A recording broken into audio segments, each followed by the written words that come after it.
ये साल है 1942, जगह ऑस्विस पोलैंड। ये नर्क जिसे इंसानों ने ही इंसानों के लिए बनाया था। यहाँ लाए गए कैदियों की लाइफ एक्सपेक्टेंसी कुछ हफ्तों से ज़्यादा नहीं थी। ठंड, भूख, बीमारी और जुल्म। हर सुबह कुछ लोग उठने से इनकार कर देते थे। उनका जिस्म नहीं, उनके जीने की इच्छा ही मर चुकी थी। पर उन्हीं कैदियों के बीच एक साइकोलॉजिस्ट था, प्रिजनर नंबर 1,19,104, नाम विक्टर फ्रैंकल। फ्रैंकल ने देखा कि मौत का एक पैटर्न था। उसने देखा कि जो लोग फिजिकली सबसे स्ट्रांग थे वो अक्सर सबसे पहले टूट जाते थे, लेकिन कुछ लोग जो शायद कमज़ोर थे, बीमार थे, वो जिंदा रहते थे। वो हर जुल्म सहते थे। फ्रैंकल ने खुद से एक सवाल पूछा, इन लोगों में और जो मर चुके हैं उनमें क्या फ़र्क है। उसने नोटिस किया कि जिन कैदियों की जीने की इच्छा जिंदा थी, उनके पास एक चीज़ कॉमन थी, एक क्यों, एक वाई।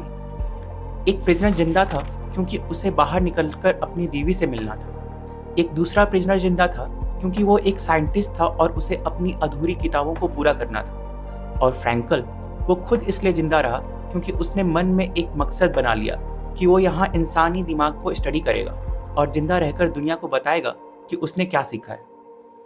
उसकी बॉडी कैद थी, पर उसका दिमाग उसके फ्यूचर में आज़ाद था। इसके ऊपर फ्रैंकल ने एक किताब लिखी, मैन सर्च ऑफ मीनिंग, और उसने एक बहुत गहरी बात कही, जिसके पास जीने के लिए एक क्यों होता है वो लगभग हर कैसे को सॉल्व कर सकता है। अब सोचिए, ये बात 1942 की है।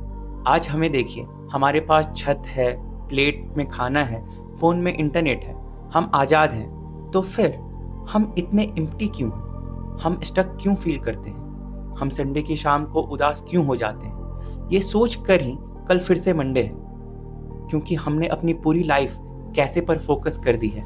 कैसे अच्छी जॉब मिलेगी, कैसे ईएमआई भरी जाएगी, कैसे नया फ़ोन खरीदा जाए, कैसे सोशल मीडिया पर ज़्यादा परफेक्ट दिखा जाए। हम कैसे की रेस में इतना भाग रहे हैं कि हम क्यों पूरी तरह भूल चुके हैं। ये है एक गहरा खालीपन, जो तब आता है जब आपकी लाइफ में कंफर्ट तो बहुत है पर मीनिंग नहीं है, और हम इस खालीपन को भरने की कोशिश करते हैं जंक से, बिंज वॉचिंग शोज से, एंडलेस स्क्रॉलिंग से, स्टेटस सिंबल से। पर दिमाग को जंक नहीं, मीनिंग चाहिए। तो इसका सॉल्यूशन क्या है?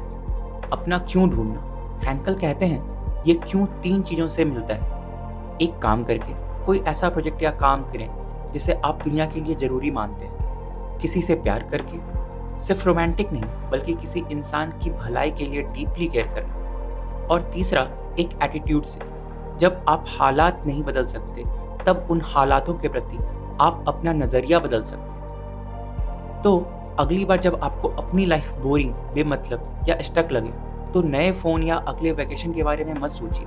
रुकिए और खुद से सिर्फ एक सवाल पूछिए, मेरा क्यों क्या है?